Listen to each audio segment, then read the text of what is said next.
Hey guys, so welcome to this casting mold tutorial video. If you're interested in creating high quality and also custom made molds for your casting projects, then this is the right place. In this little tutorial I will guide you step by step through the process of making a casting mold, from selecting the appropriate materials to pouring and setting the mold. And especially when you are a beginner, this tutorial is designed to help you achieve quite satisfying results. And yeah, let's get started and create some great molds together. Hey guys, so today we will use the PK Pro Silicone, 500 grams translucent silicone. That's a very nice material I have used in the past. It's generally used for any kind of impressions of large self-supporting molds. Also very suited for production of demanding, elastic, hard-wearing single or multi-part molds with undercuts. It has a very high detail fidelity. There is a lot of information involved in curing time, which is approximately 3 hours, but I usually leave this overnight. Shore hardness table A of 33 plus minus 2, which is something in between a gummy bear or a tire, so perfectly fine for our opening. Breaking load is approximately 5 Newton per millimeter. Tensile strength, you can check this on the website, it's not so important for us. It's a really useful silicone, and you can work with it easily, especially as it is a 2-component one-on-one mixture, so it's easy to use. I'm very pleased with it. Comes in 500 gram bottles. Yeah, and I think that's pretty much everything you need to know for now. Prices and everything and cost is something I will talk later about, so let's get started. We will also use the PK Pro resin, also a 2-component resin with cures at room temperature. Casting resin comes also in 500 gram bottles. There's also a one-on-one mixture we will use later as part, in addition, to the Green Stuff World resin. So we should talk a little bit about safety precautions. So you always should wear gloves, and it's not really necessary if you work with the silicone, but if it comes to resin, you should definitely wear gloves, work in a good ventilated room, and use these FFP2 K95 similar masks. I think post-corona we usually have a lot of these available. PK Pro provides you with a mask as well and gloves, which is very nice. Resins can be toxic due to their chemical composition, the potential for exposure to harmful substances during this manufacturing and application process. So many resins contain volatile organic compounds that can be released into the air as the resin cures, potentially causing respiratory irritation, other health issues if inhaled. And you should avoid that and work carefully with everything you do. So especially the isocyanates can cause skin and eye irritation and respiratory problems. Some resins also produce heat, not the ones we are using here, but this is something you should consider as well. Silicone molds usually are quite stable regarding higher temperature as well. So just try to reduce the risk, and that we can take care of ourselves during this process or hardness. So let's get started. What we need to do is to create a form before we start, and for that purpose I have bought a 1 millimeter thick plastic card, as you can get usually in any hobby store. And we will cut these, and I will tell you how to glue it. First impression would be that you use your standard plastic cement like you use for your standard plastic models, but that's not working. This one is not melting this material. So there is specific glue for these kind of things. This is styrene glue, but it's more or less super glue. So I would recommend just using a standard super glue. This is medium consistency, which gives me a little bit more control. This is what I use. So you can of course go bigger or lower in the diameter, but if you go lower it gets very wobbly. If it's getting bigger it's very hard to work with. So after a while I think that for me 1 millimeter is perfectly fine. But we have to take care that we cut this correctly. So the first step would be that we need to align our originals there. And I'm starting a silver-leather army, so I have this variety of basing parts here, which I want to replicate. And I will a little bit later add a little table here where you can see the price comparison if you invest a little bit in these things and then use it, so you get a feeling for is it cost efficient or not. So first step would be to align these your parts here on your base of your mold. Little advice here, I personally prefer to have the bigger parts here more on the outside. And you have to keep a little bit of distance between each part. So if you do this, of course, very likely that it will flow into each other, and you have a very thin layer of silicone here. So try to keep some distance, usually like at least half a centimeter. And this is more like a modern puzzle. And try to get like a rectangular shape a little bit, so that's easier to cut. So then I will roughly mark the area where I will cut later. And now comes something interesting, more important, as I want to ensure that these positions will be marked. And even if I will cut that now in a minute, I will already glue these parts on that surface, and I will pour a little bit in the middle. It's maybe a little bit too much. I will don't use so much, but I'm a little bit lazy right now to correct that, and I will glue it in position. Just a little tiny drop. Yeah, that's better.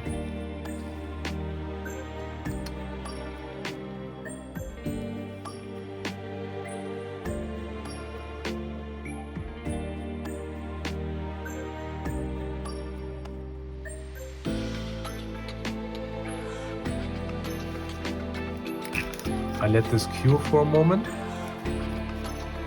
and in the meantime I will explain to you what's important to take care of here when you cut that. The thickness, it's good to have like 1 millimeter, it makes it a little bit easier for you to calculate. If you look at this, if we want to form a mold, and I have 3 sheets now, if I attach it like this, there is no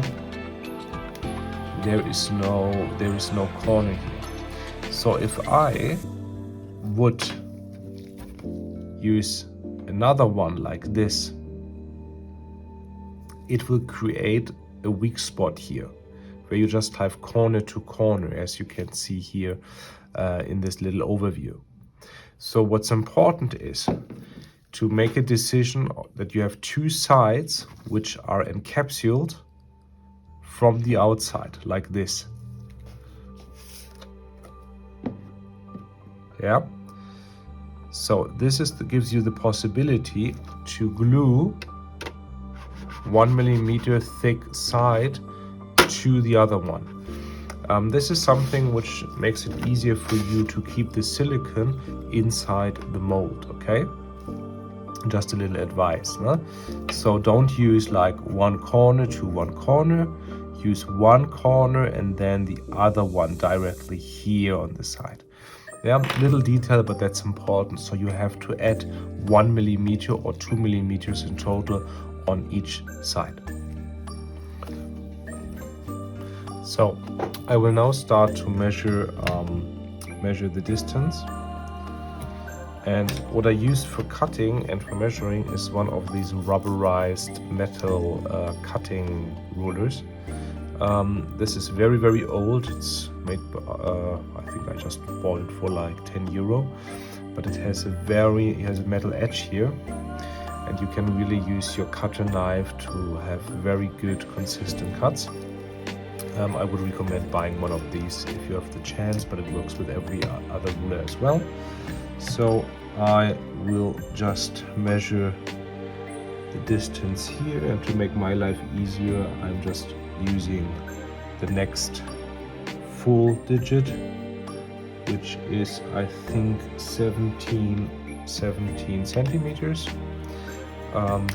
So I will adjust that a little bit, and I will use 17 on the other side as well.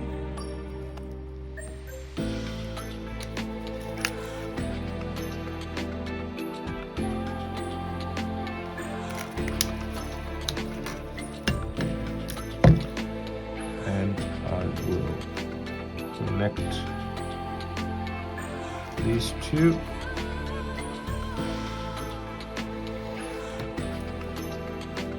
And that's where my first cut will be. So it's important to have like 90 degree angle. That makes it a little bit easier. So you can use whatever you have available. You can use one of these here, which are fine. It's stronger, but you can also use your X-Acto knife, whatever you prefer. So the good thing is with these kind of things, you do not have to cut many times. You can just like 1 or 2 cuts, and then you can break it easily. So that's what we will do now. Press down. You don't have to use too much pressure, especially not in a certain direction.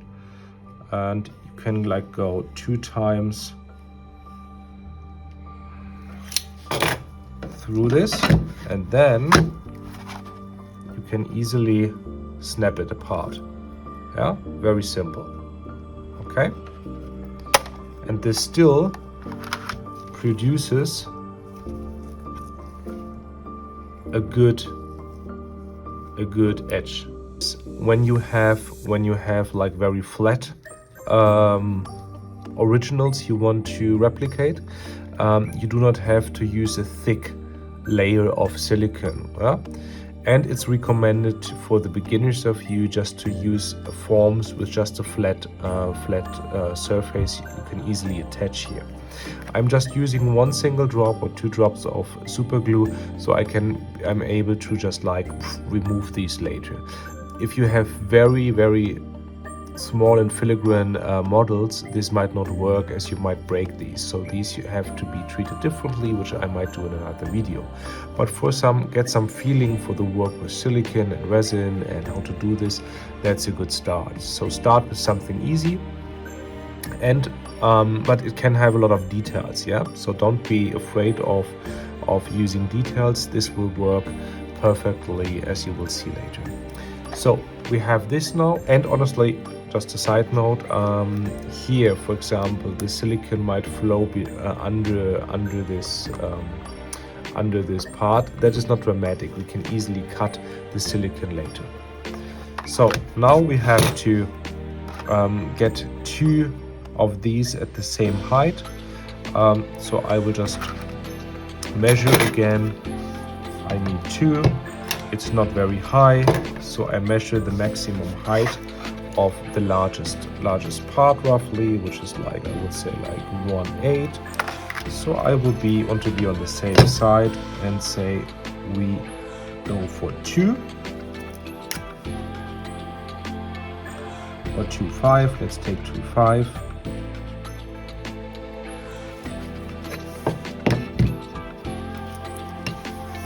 And here as well, 2.5.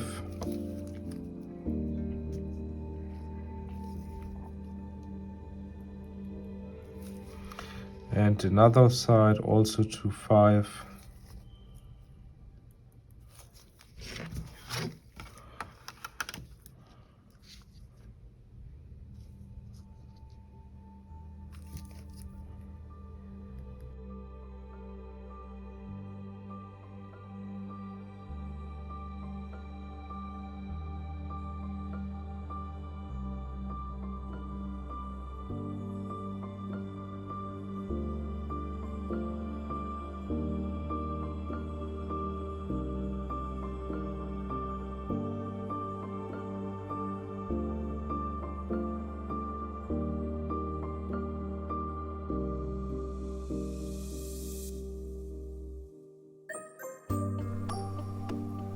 I will put some paper below that piece of plastic card. I will put super glue on the whole side. I will snap it to the side. You can also use the super glue activator, which will immediately snap it in place. But as you can see, it usually stays quite stable there. Later I will use a ruler just to keep it in place on the side. So totally sufficient to push it on the side, but that should do the trick.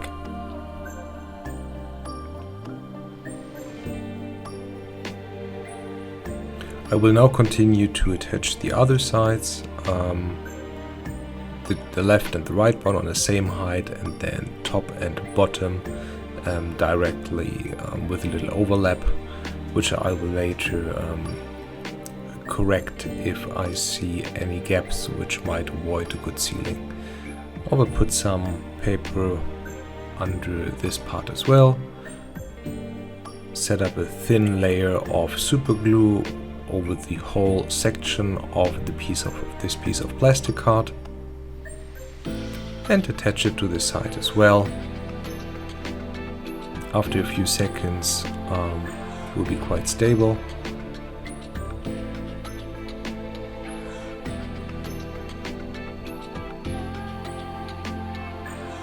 Holding it for a moment.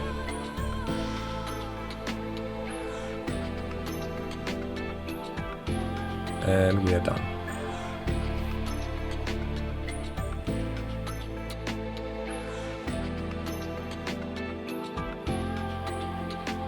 So we are fast forwarding again, and I will simply continue to glue all pieces together. I will also add some super glue later on the individual corners to ensure a little bit better sealing.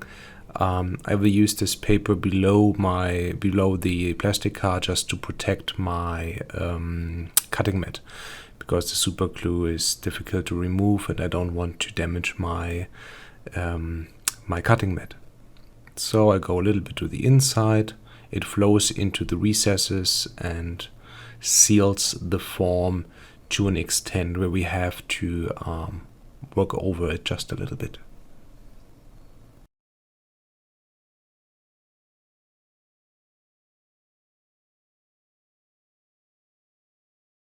So our form is pretty much complete. We just need to think about sealing it tight and measuring the amount of silicone we need for the form, for the casting form. So the super glue did a great job here, but here on these connection areas you will have some leaky points, and we want to get rid of these. So coming back to this in a minute. Before, I want to talk briefly about the amount of silicone you need. And theoretically, you can fill this up to the top, but it's not necessary. Remember, we have a nearly 3 centimeters or 2.5 centimeters height, but this is too much for our casting. So we can calculate the volume of your cuboid very simply with length, breadth, and height. But that's something, you can do test-wise. I'm measuring all the sides and then later fill this into the equation.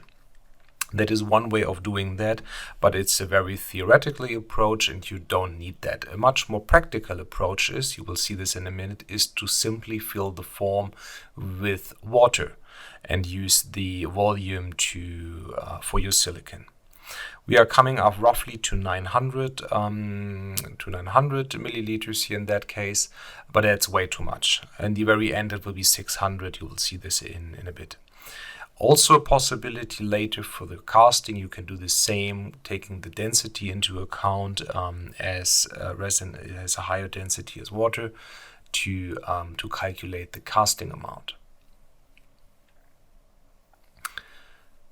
So before we do that, we want to seal the form entirely, and an easy method is using super glue, hot glue. So I will simply use this hot glue gun and I go around all corners, also from the outside, and seal the form. I'm just fast forwarding here, putting this into the overall length of each side, and also from the outside. I use my finger when it's cooled down a little bit to smear it, and a little spatula to smear it really into the recesses.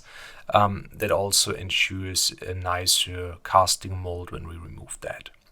So following up, I will use water, simply tap water, to fill up the form to an extent that it covers the highest point for like 3-4 millimeters. And I will measure the volume by simply pouring it back into a beaker. I'll take care that everything is covered. I have to add a little bit more water here. So at this point we have our casting mold pretty much complete.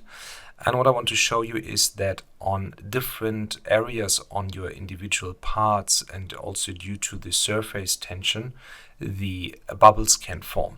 And bubbles are, unfortunately, I know I'm repeating myself, unavoidable, but it's important for you to take into account and to think about solutions here. Especially here on these very tiny areas where we have a lot of detail, sometimes undercuts, bubbles will eventually form, and the silicone is too dense that the bubbles will easily come to the surface like they would do in water after a while.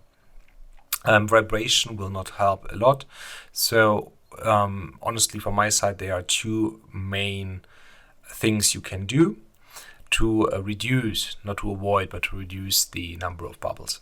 First one is brushing a thin layer of silicone on top of your originals before you cast the silicone entirely. The second one, pour in a very thin stream from like 30, 40, even 50 centimeters over your form into it, and let it flow evenly into your casting mold. So really from 30-40 centimeters. Do not pour it like this. Really have a thin line coming down into your casting mold. That will reduce the number of bubbles. So before we continue, we will now use a simple beaker, and I will use a very small amount of silicone, brush it over the individual parts.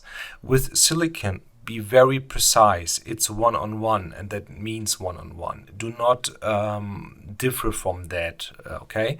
It will make your silicone worst case like a slimy blob if you do not have enough polymerization component in there. So be specific, really measure exactly, and here we go.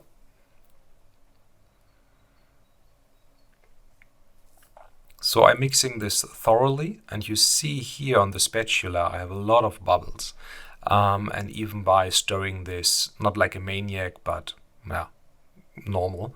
And if you can see this, I hope you can see this, but if you have a fine stream, bubbles will naturally burst. The air bubbles will burst when the stream gets very thin. This is exactly what I meant doing the casting in a minute. So I use a standard brush, one I might not reuse or will wash directly afterwards with soap, because of course it will polymerize, but you can even let it hard and then take out easily. And I will now fast forward in a minute. I really take care that I have a consistent thin layer of silicone over each part, and then I will pour the rest over. So fast forwarding. PK Pro offers colored silicone, like a mint green one. That might be better if you're using this technique. At my time, I had just the translucent one available, but with the mint green one, you can see where your silicone has been brushed on already.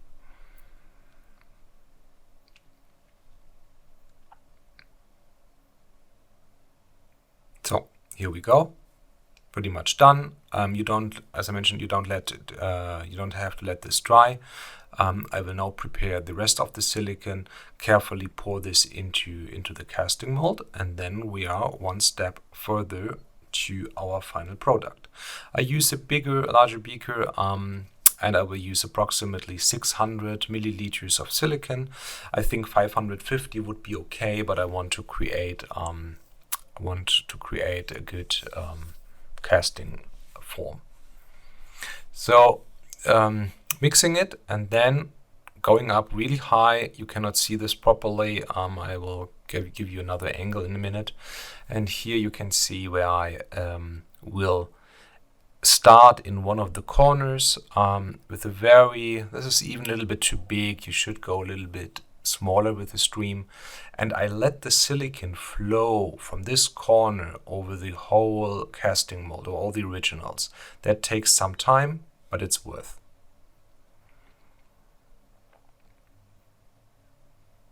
Take your time, fast forwarding a little bit. The beaker, the material you have left in the beaker, just keep it inside. You can remove it later easily without any residue. So we want to remove a few of these bigger bubbles, so I just used the same brush I have used to brush on the silicone, and I will carefully pop these air bubbles on the direct surface. It's more cosmetic in nature. You don't have to do that, but yeah, I just removed the bigger ones. You will always have bubbles, as I have now said multiple times. Yeah, just go a little back and forth, remove all these bubbles. And don't be too afraid. With this technique, you won't have much or many bubbles directly on your mold, on your originals. And yeah, without a vacuum chamber, not possible. Okay, so don't be disappointed. Choose your originals wisely. So after one night, I have left this for 24 hours. I have now my form ready. You can theoretically recycle the form, but I don't think it's worth the hassle. So what I will do is I will just like snap these apart. I will remove the plastic card on the side. I'm checking the surface a little bit, but in the very end, you will just. It's simple to remove and to make a new form for your next mold. So it's hard. Let's try and snap and get this out of the casting form. Before we do that, I want to mention, I'll give you a quick example about the density. Here what you can see is what I mentioned before. I simply remove the rest of the silicone after it has polymerized. The beaker is completely free of it. And here you can see the stability of the silicone. It's really a tough silicone. This A32 shore hardness allows you can be really ungentle with that material. It's nearly impossible from that size here. I think it's like 4 or 5 millimeters on this end to really tear this apart easily. Okay, I have to use a lot of strength to damage it. So with such a huge chunk of silicone form we have created, you can use it for so many times. I don't see it really reaching a point where it's not possible to use anymore. Here you see it's really strong material. Yeah, no chance.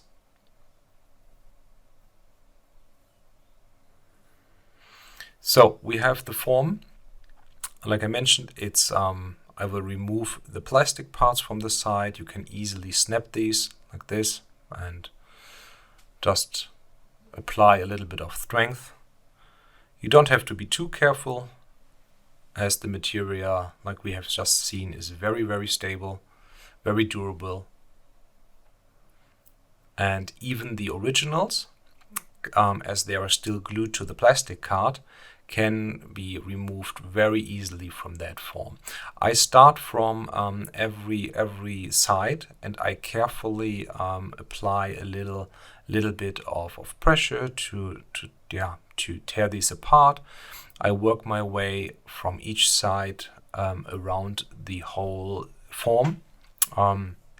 If you have very delicate models, be a little bit more careful. Here with these kind of basing materials and hard resin, without any tiny pieces and bits, honestly, you can just like remove that Do not like rip it apart like a maniac, but as you can see, it still sticks a little bit to the individual forms, but I'm using no strength at all. It's very simple. It's just a gentle pulling apart.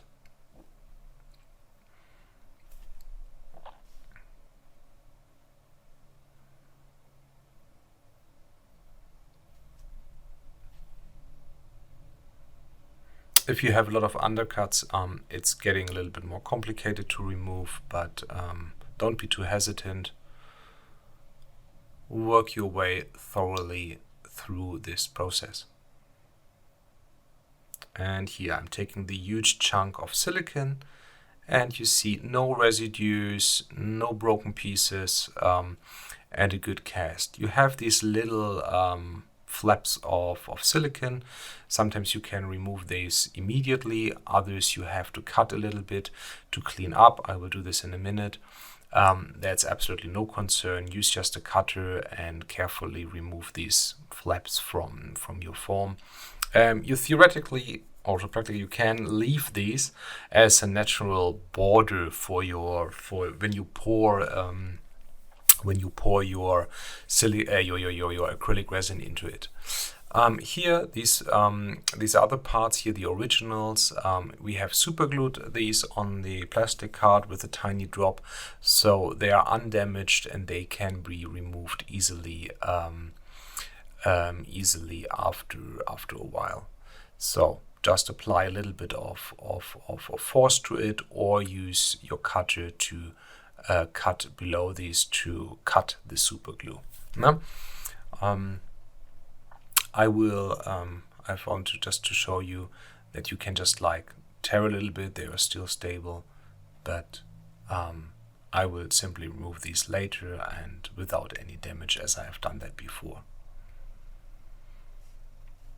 Yeah, use your cutter, go below.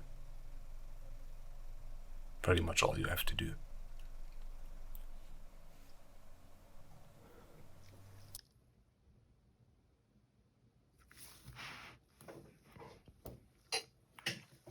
So I have removed the originals from the surface of the plate, and as you can see, there is no damage here, not due to the polymerization casting process, nor through the attachment here. Although I have to say that you really have to consider what type of what are you using. If you just use, like I do most of the time, something for basing material, I'm not really that careful. Another option is to use some kind of adhesive like blue tack or something, which can also be easily removed. Okay, so really take care of what you're using. Of course, if you have like a plastic model and you glue it with plastic, no.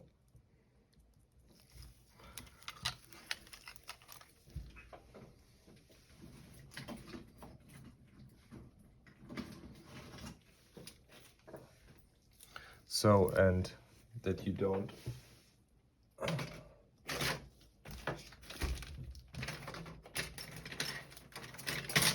and what I will do is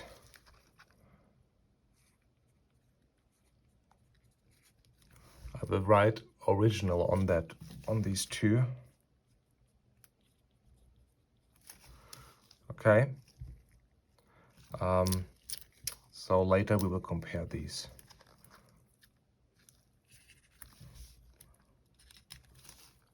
Okay. There is a possibility to be really specific with the amount. You can really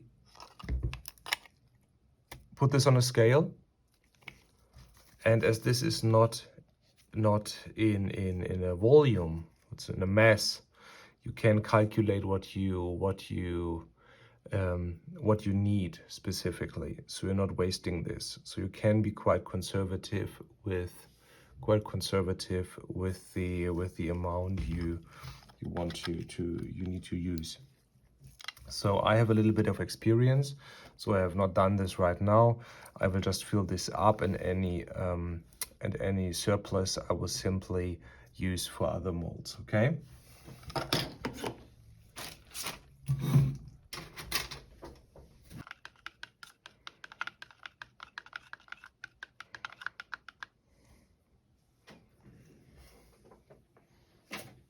So with resin, you do not have the same issue with so many bubbles, but still you do.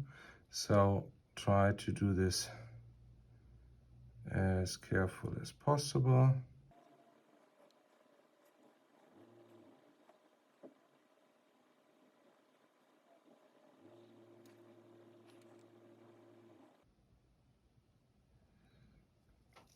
And now it's a good idea to look at the scale and see how much you have used exactly.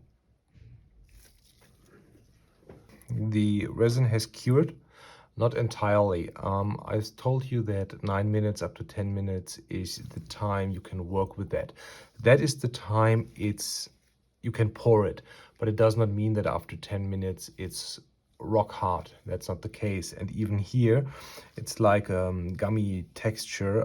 It's harder, but not that you cannot really break it. It's still very flexible. I personally prefer that to take it out because it gives me the possibility to align it a little bit and to put it flat on a surface, and even squeeze this, make this a little bit flatter as I have now this little bit curved surface. But this is a preference, okay? If you want to get this cured entirely, you have to wait for a few hours. I'd say usually 4 or 5 with that specific resin. Nonetheless, we will take it out and take a look at the results now.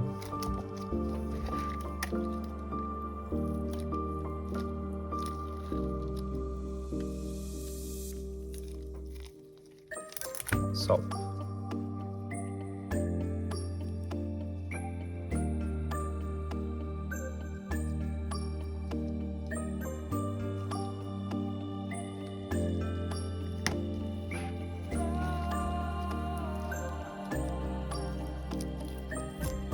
You see, it's still, you can easily bend it, okay? So be a little bit careful not to squeeze too hard, but you can align it nicely on your surface.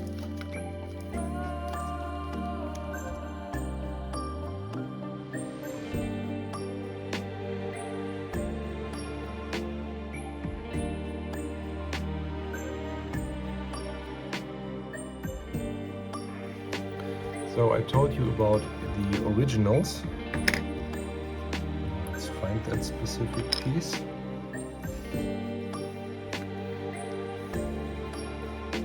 So of course this can happen here. This happens if you want. You can just like simply cut it now. Therefore, I prefer to have it like this, so I can easily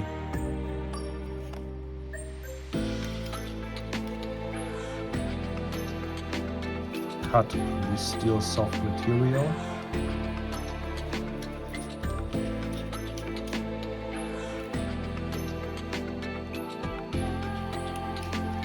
Yeah, and then you have a nice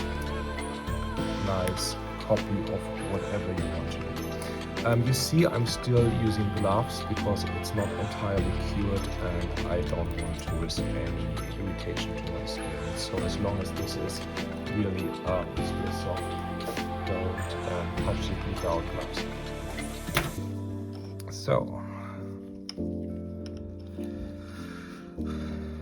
So I'm trying to bring this really close to the camera. And as you can see, it's really a very, very nice copy. Not even the small details here from the runes on this side can be easily identified. I personally, I'm very happy with the results. So I think this is a valid system to copy even parts with small details. Here as well. Yeah. very good from my perspective. Here I can see a bubble. That's definitely a little bubble. Unfortunately, in this ring, although I think specifically here with all these kind of rough and broken parts, it's not really an issue.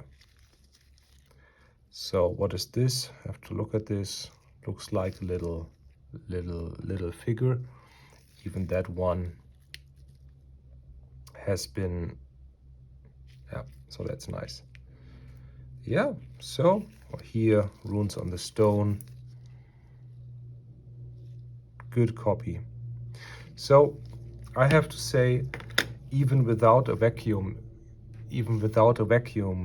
chamber, you can get great results. And the question is, for what purpose can you use that without a vacuum chamber? I think everything which is a little bit more rougher, like basing materials, stones, plants, whatsoever, all these kind of things, it's really, really great. If you have a very, very detailed model and you want to copy it, without a vacuum chamber, you might run into issues. But for this specific purpose, it's absolutely amazing. I will show you a few other forms I made over the past few months to give you an example also about the resin. And I will also show you what you can do now with the acrylic resin from Green Stuff World. Okay, so we repeat that process with a more brittle material.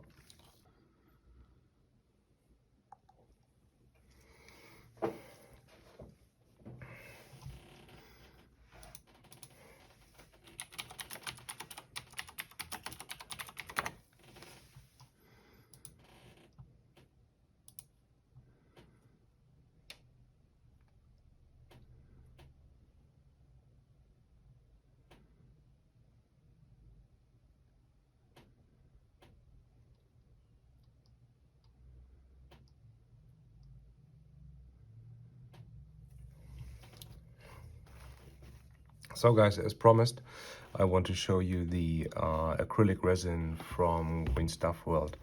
This acrylic resin is non-toxic. It's a single component acrylic resin powder to be mixed with water with 3 parts resin and 1 part water for kind of tough and quite resilient ceramic-like finish.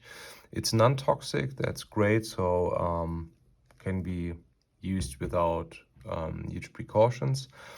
It has an exothermic temperature, but this reaches just like 45 to 50 degree maximum. I never experienced that, and as we are using silicone molds, that's nearly of an issue, but you have to keep that in mind.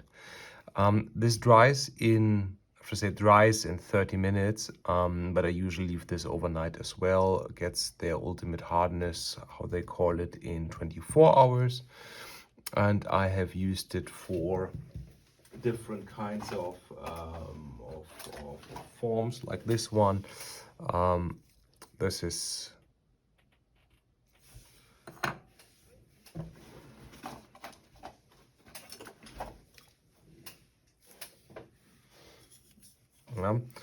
and this is an example of how it will. No, this is also. Oh, this is different. So this is a new pack I have not used yet. Of course, it's a powder, so don't use this in a windy room. I have bought these measuring cups from Green Stuff World as they have a very easy to use scale, different scales here with the different mixing relations. You don't really use that. You can just and it's no rocket science. If you go a little bit far from the 3-to-1, it will still work. But try to be quite consistent here. I use a little wooden spatula. You get these for, I don't know, like 500 of these for a few euros. That's something I really use all the time. I will prepare a little bit more as I want to show you other molds I have made over the past few months. So we go for a 3:1 ratio.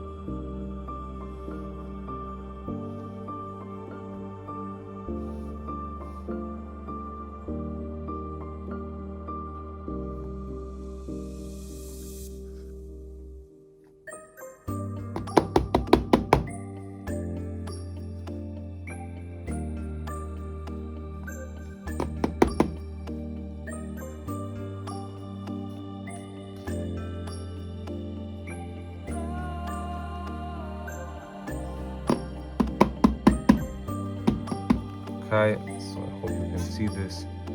We go A and then we go B.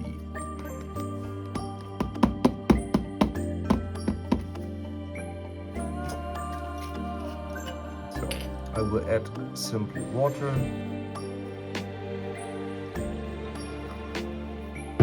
Then mix that thoroughly.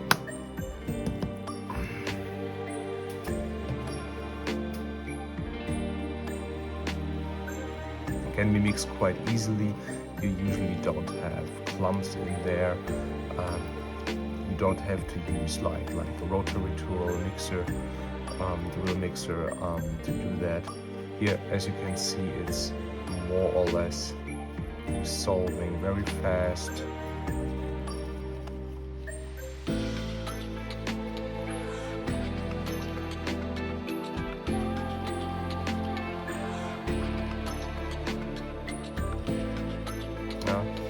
Time, take a look that you have no residues building up in the ground, so you have a nice homogenic mix.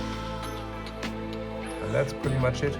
Just a few seconds, not even a minute. It has already sufficient consistency.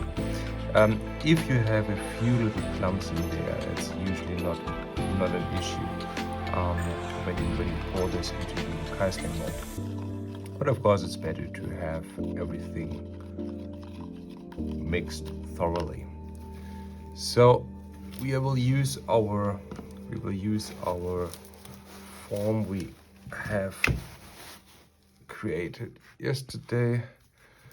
We have just created, and I will use another form I made from out of stock Games Workshop parts, and I will use a third one which was one of my first ones where I used and tried different types of originals. And here is a mistake I made. I can show you for a column-like object.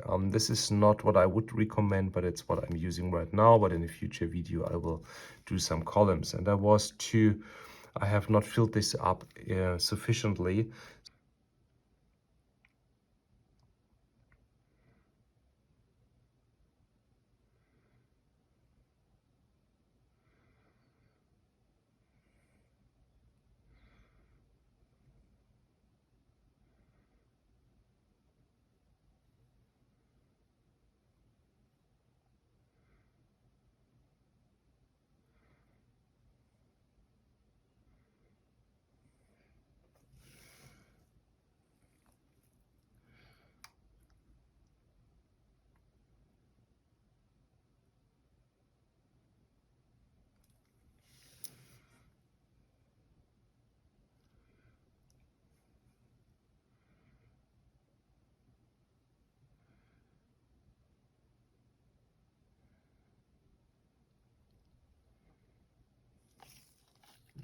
You see a few of these clumps. I still pour these into it.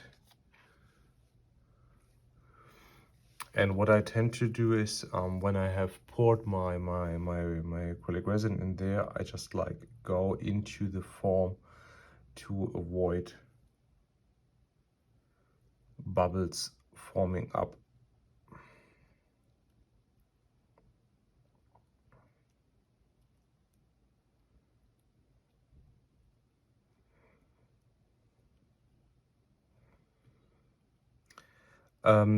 It will shrink a little bit, but not extensively.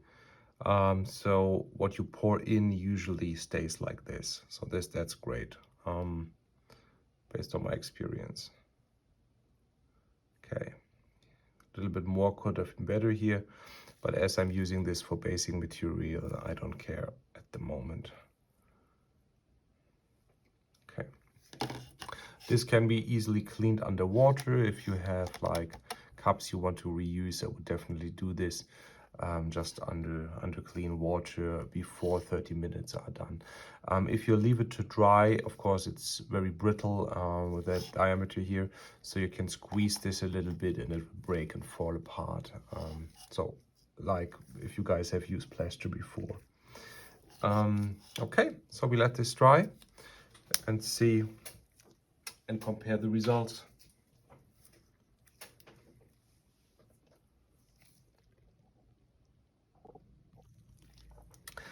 During the time this needs to dry, I think it's a good chance to talk about two different other things. First is the mold separating agent from Trennmittel you can use. This is interesting. I honestly don't use it for my standard forms, for my standard silicone casting molds. I use with acrylic resin from Green Stuff World, or the resin I use from PK Pro.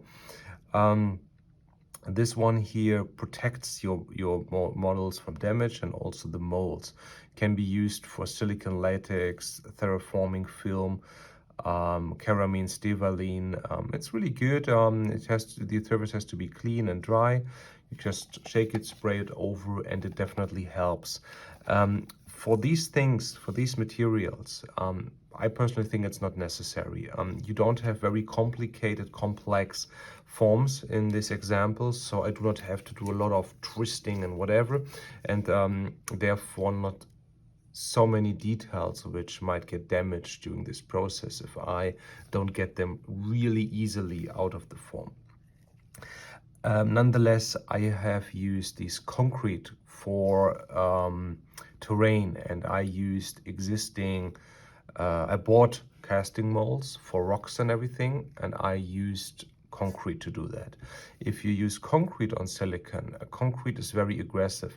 It really claws into the form, and you will always have little residues.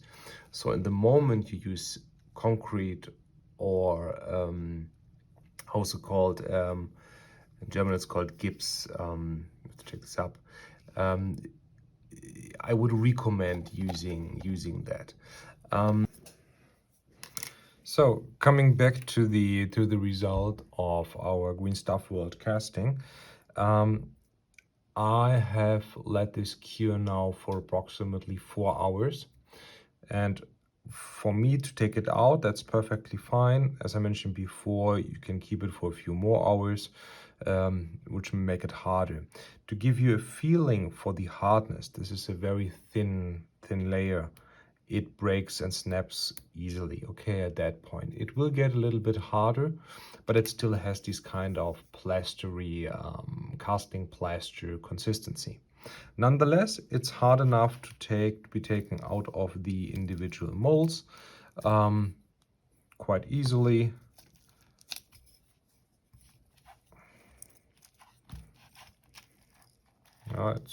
This is what I mentioned. You do not need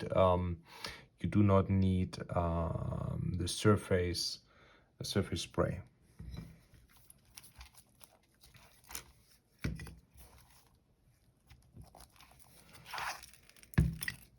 And as you can see, there are no residues, pretty much no residues left inside the casting mold. These can be easily cleaned with a brush, or simply by tapping on the back. You get the majority out, and this is very easy to remove. Okay, so quality-wise, very pleasing result. I think definitely okay if you want to use this as basing material. I will give you an example here. I will snap this apart because I know already that I will use it in 2 pieces. So it just snaps easily. but will be, as I mentioned before, harder after 24 hours. But at this point, just after 4 hours, you can easily and carefully remove that. It can be sawn or cut easily. So definitely a great product, does not need too much time. I show you something where it gets a little bit more difficult. If you have really a large piece, I would tell you keep this in the mold a little bit longer. Okay, so really, if you want to have it in one piece, otherwise it can break easily. But as you can see, I have not removed that before, and you see it comes off the form so perfectly. And this is an example of another mold I have created, and I hope you can see the quality on it's the same silicone. It's the PK Pro Silicone, and I think it's hardly to distinguish from the original. Here you have a little bit of yeah, like a connection between this panel to the side wall, but overall, for really homemade, without vacuum chamber mold, casting mold, I think that's a great result. Yeah, so coming a little bit closer so you can see some details. But I think go for it. Thumbs up for the Green Stuff World resin. I mean, I'm using this now for a while. Great product.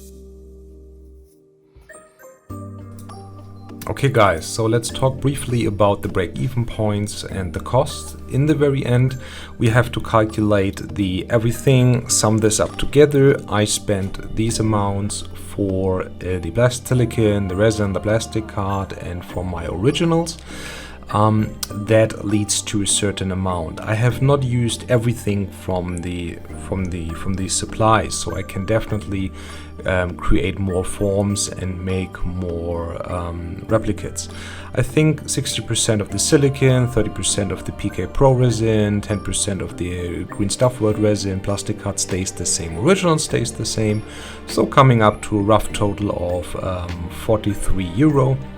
Be gentle here with me, guys, it's just like a rough estimation. So the break-even point, if we take everything together, comes after 5 or 4 recasts. So if I have like an army I want to base, what's my main intention is, I just have to use it 4 or 5 times to reach the break-even point, and I think it's definitely worth. Green Stuff World is much cheaper. And for me totally sufficient. If you have smaller parts, other parts, you might reach that point sooner, but that depends.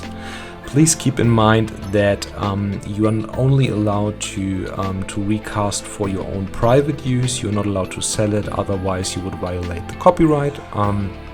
So use it for interesting obstacles, rocks, whatsoever, and most important, enjoy. Here you see a few examples of other molds and a painted version of the original and the recast, and you can make your own head about if that's worth doing. I hope you enjoyed that video and see you soon.